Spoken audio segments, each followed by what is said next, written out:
विश्वास कहता है अमावस्या के दिन, उस श्राद्ध पक्ष की अमावस्या के दिन जो नदी, तालाब, बावड़ी, कुआं किसी भी एक जगह पर अपने पूर्वजों का नाम लेकर शाम के समय पर दिया लगाएगा, ये मेरा विश्वास कहता है उसके लिए कुबेर भंडारी भंडार जरूर बनेगा, पितृ भंडार जरूर बनेंगे, ये निश्चित। किसी भी नवरात्रि के पहले जो अमावस्या पड़ती है, चावल की कटोरी में एक कपूर का टुकड़ा रख दीजिए महाराज, छोटा सा, और कपूर का टुकड़ा रखकर उस कपूर को दरवाजे के बाहर कटोरी में ही, चावल रखी हुई कटोरी में ही उसको पितरों का स्मरण कर कर जला दीजिए। और जलाने के बाद उस चावल को कहीं भी किसी भी वृक्ष की छांव में पक्षियों के लिए डाल दीजिए। शिव महापुराण की कथा कहती है, अगर मान लो पितृ आपको कष्ट दे रहे हैं, पितृ आपको तकलीफ दे रहे हैं, कोई काम नहीं होने दे रहे हैं, या कहीं आपको ऐसा लगता है कि पितरों का दोष है, तो वो पितृ दोष देवी, अब ये जो आप करेंगे, ये कब कर रहे हैं? अमावस्या के दिन आप उसको रख रहे हैं। अमावस्या के दिन उसको रखकर रात भर आपने रखा कपूर के साथ में, सुबह एकम पड़ गई, नवरात्रि लग गई, उसी दिन उसको जला, कुछ तकलीफें लग रही है तो एक पीपल का पत्ता ले लो, उसके ऊपर एक कपूर का टुकड़ा ले लो, सारे घर में घुमाकर उसको दरवाजे के बीच मध्य में जलाकर रख दीजिए, थोड़ी सी देर जला दीजिए। 20 से 25 मिनट के अंदर स्वयं गुरु बाबा कहते हैं, राम सुनो, यदि कोई आरती में, पूजन में, घर में एक कपूर का टुकड़ा आरती के बाद में जब समर्पित करेगा तो उसको अश्वमेध यज्ञ का पुण्य प्राप्त हो जाएगा। अश्वमेध यज्ञ के पुण्य को पाने के लिए कपूर का टुकड़ा आज भी आरती में जलाया जाएगा, आज भी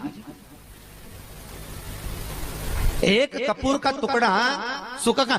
इसीलिए हमारे यहाँ शास्त्र कहता है महाराज, जब आपको घर में अगर ऐसा लगने लगे कि 15 दिन से बहुत बेचैनी है, बहुत दुख तकलीफ लग रही है, कोई ना कोई बीमार पड़ रहा है, कुछ ना कुछ तकलीफें लग रही है, तो एक पीपल का पत्ता ले लो, उसके ऊपर एक कपूर का टुकड़ा ले लो, सारे घर में घुमाकर उसको दरवाजे के बीच मध्य में जलाकर रख दीजिए, थोड़ी सी देर जला दीजिए।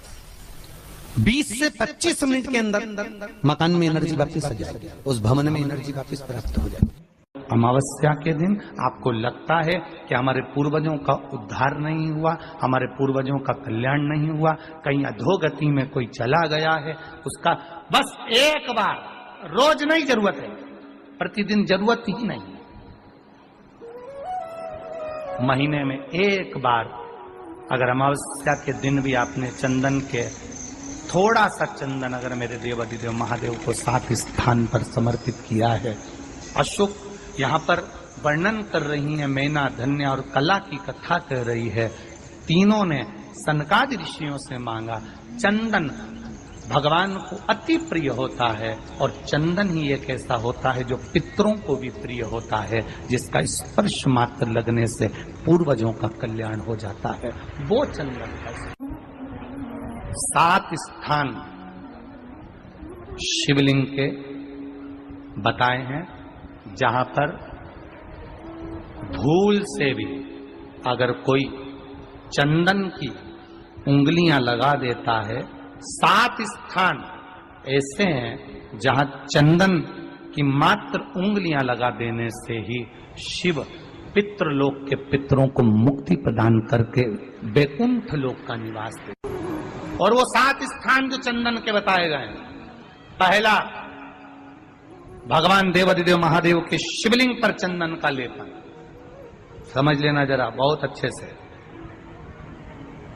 आपको लगता है स्वप्न में कोई मुर्दे दिख रहे हैं, या कोई जल रहा है, या कोई मर रहा है, या कोई चला गया है, ऐसा भय लगता है, बच्चों को मानी भेजूंगी ऐसा हो जाएगा, पति को मानी भेजूंगी ऐसा हो जाएगा, कोई हमारे कोई गलत तो नहीं कर रहा है, आपको लगता है। 7 स्थान चंदन के बताएं महाराज। पहला शिवलिंग, दूसरा जहां गणेश जी का स्थान है, मालूम है ना सबको, जम के बोलो जरा, मालूम है ना सबको, जहां गणेश जी का स्थान है वहां अलग से गणेश जी बैठे, वहां नहीं, शिवलिंग में जलाधारी के ठीक सामने राइट में गणेश, लेफ्ट में कार्तिकेय, बीच में अशोक सुंदरी।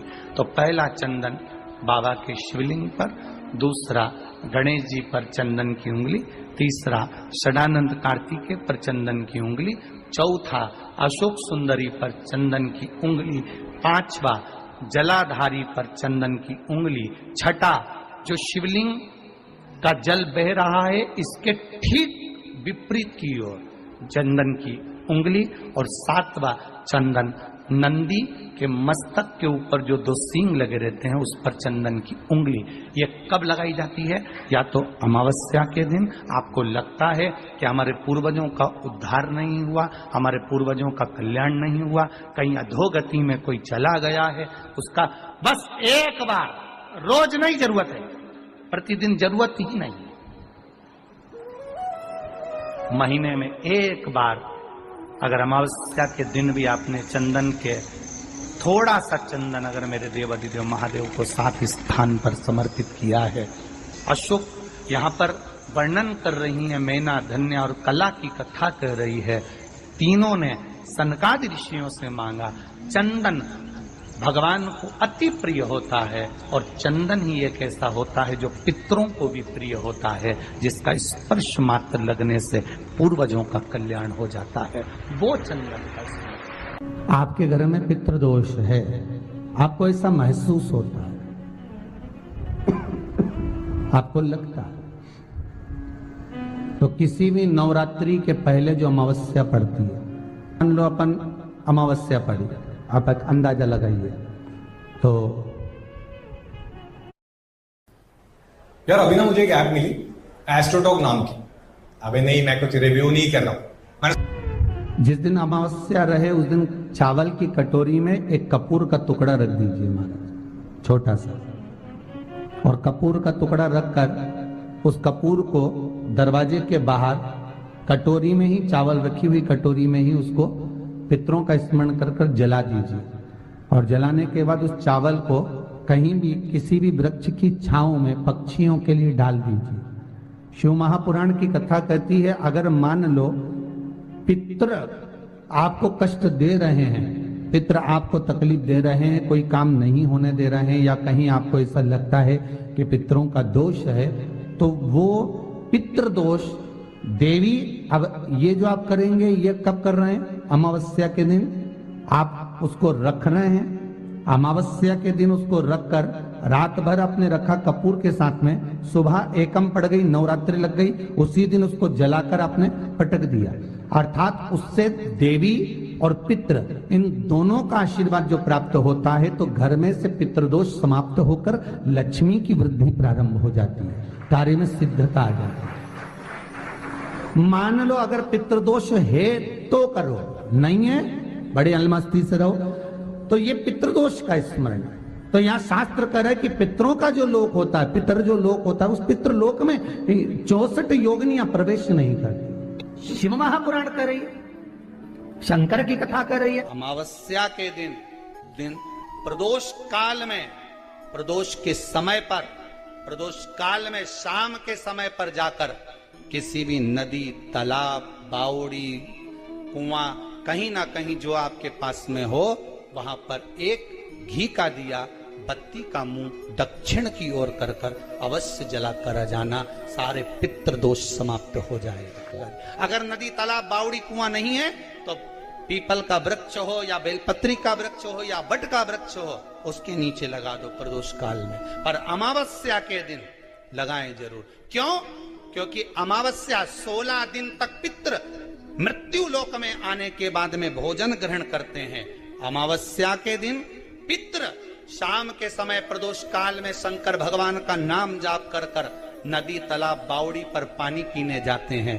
वहां से जल का आचमन कर कर पितृ अपने लोक को चले जाते हैं प्रदोष काल के समय पर। इसलिए प्रदोष काल में जलाशय के पास में बावड़ी, कुआं, नदी, तालाब के किनारे पर दिया लगाया जाता है दक्षिण की ओर मुख कर कर बत्ती का, तो पितृ आशीर्वाद देते हुए जाते हैं कि फलो फूलो, आगे बढ़ो, उन्नति करो, तरक्की करो। ये पितरों का आशीर्वाद रहता है, पितरों का वर रहता है। आप देंगे, कुछ करा ना करा, फिर अमावस्या के दिन उस दिन दिया दक्षिण की ओर बाती का मुख कर इनके यहाँ पितृदोष होता है, काल सर्प दोष होता है, वास्तु दोष होता है, उनको ज्यादा कुछ नहीं करना होना। महाराज एक बेल का फल लीजिए, फल बेलपत्री का जो फल होता है उसको ले लो, उसके अंदर का जो गुर्दा होता है, अंदर का जो भाग होता है उसको निकाल लीजिए और उस बेल के फल में आटा सेक कर उसमें शक्कर मिलाकर उसको उसके अंदर भर लीजिए। अमावस्या के दिन सुबह 10 बजे से पहले उस बेल फल में जिसमें तुमने पंजेरी भरी है, आटा सेक कर भरा है शक्कर के साथ में, उसको अपने घर में घुमाने के बाद में जिसको काल सर्प दोष बताया है, पितृदोष बताया है या वास्तु दोष का स्मरण बताया है, घर में सब दूर घुमाकर अपने परिवार का हाथ का स्पर्श कराकर पीपल के पेड़ के नीचे तक खड्डा खोदकर उस बेलपत्र के उस फल को दाब दीजिए, उस फल को उसमें दबाइए। केवल एक अमावस्या करना रहता है, पितरों के दोष से मुक्ति मिलती है और हमारे घर के कार्य सफल होना प्रारंभ हो जाते हैं। कार्य की सफलता होती है, कार्य में सफलता प्राप्त होने